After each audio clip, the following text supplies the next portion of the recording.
Hi, everybody. Well, the building's been a little bit quieter this week. We're not seeing all the normal faces that we often see during the week, but we got to see a face that we normally don't see walk in the doors, which was really fun, and that's Boston. As some of you may know that Boston Jackson served as our youth interim pastor and youth pastor for a time, and now he's moved on. So Boston, before I ask you some other questions, fill people in, kind of what have you been doing since you left here? What's your career? Tell us a little bit about life. Well, hello everyone. So I am an accompanist for the Estacada School District. So an accompanist is someone who plays the piano to support the music that is being sung by singers.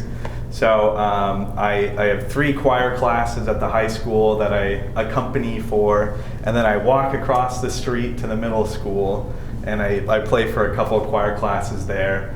What's great about the Estacada School District, and this is about 30 miles southeast of Portland, out past Damascus and Sandy, is their 4 school buildings are all just in a row. Like they're all right next door to each other, so you can just walk across to the building.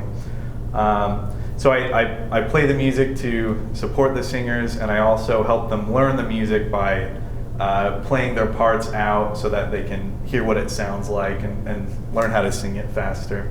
That's what I've been up to. Okay, that's awesome. And let me just throw this in. At our board meeting this week, we just discussed how cool it would be just maybe to interview some community people about how this pandemic is affecting their lives and what they're experiencing. So it was great that Boston walked in and is our first interview. So as somebody working in our school system right now, Boston, I know that you guys are shut down pretty much through the end of April. How is the school utilizing you? Are they at all in helping with kids at home right now?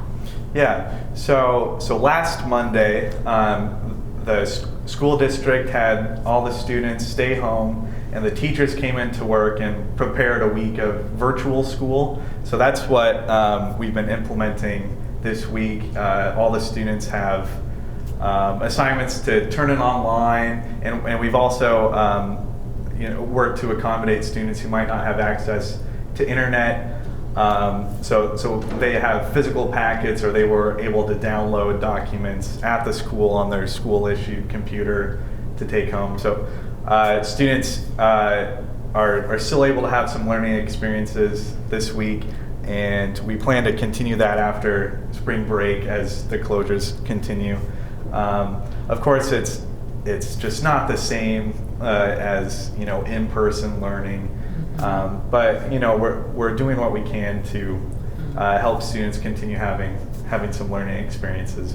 I'm super impressed that our school districts are being this flexible this fast.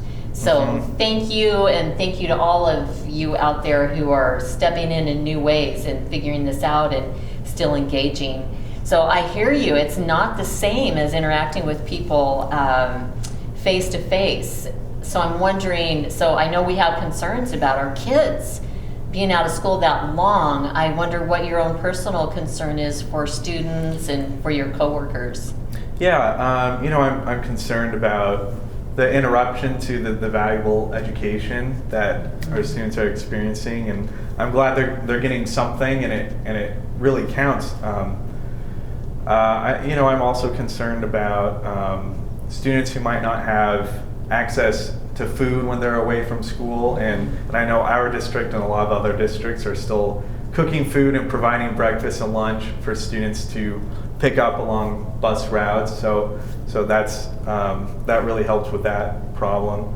I also think about our students who don't have positive home lives, who have to be in uncomfortable or even dangerous situations at home, and school is a positive escape from that. So that's a concern I have. Humans are a social species. Our brains love socializing, and it's just so good for our mental health to socialize with people. And I worry about the impact that our students are having, being deprived of that.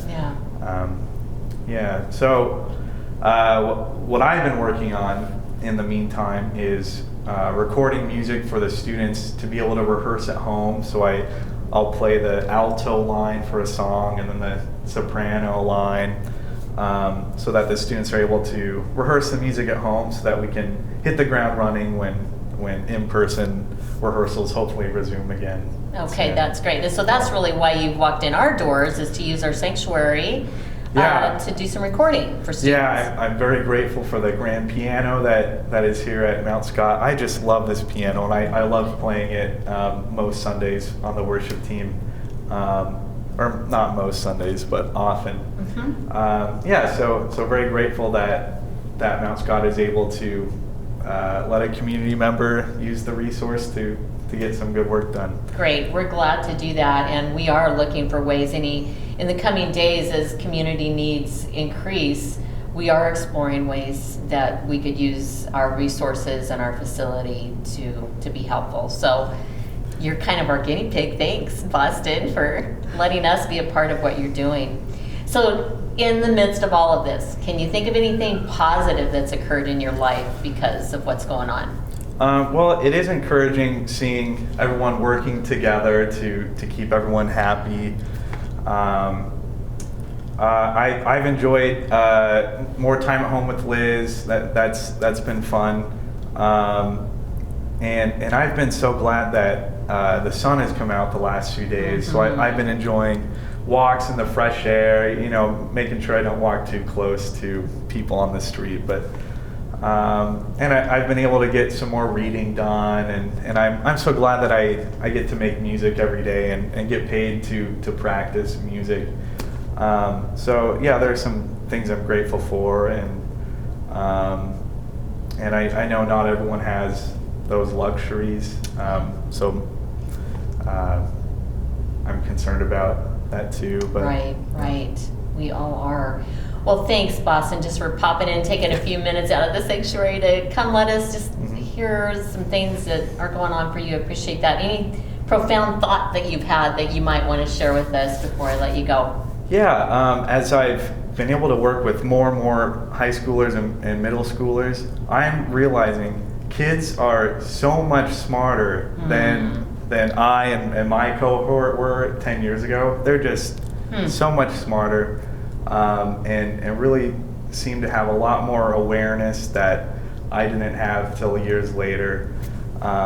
So yeah, I'm very encouraged by the teenagers of today and for the future adults that they'll become. Great, that is very positive, and I think we're all delighted to hear that. I've experienced that too. The more we get involved with community, and when you're isolated and you have this one kind of box that you live in a lot, you make assumptions about another generation, about another strata of humanity, and when you begin to interact and get close and work together, wow, there's some pretty delightful things that you discover about our society and about each other. So I too hope that one of the positive things that can come from this time is a real sense of wanting to work together for shalom in our communities. So hi to Liz, and thanks again.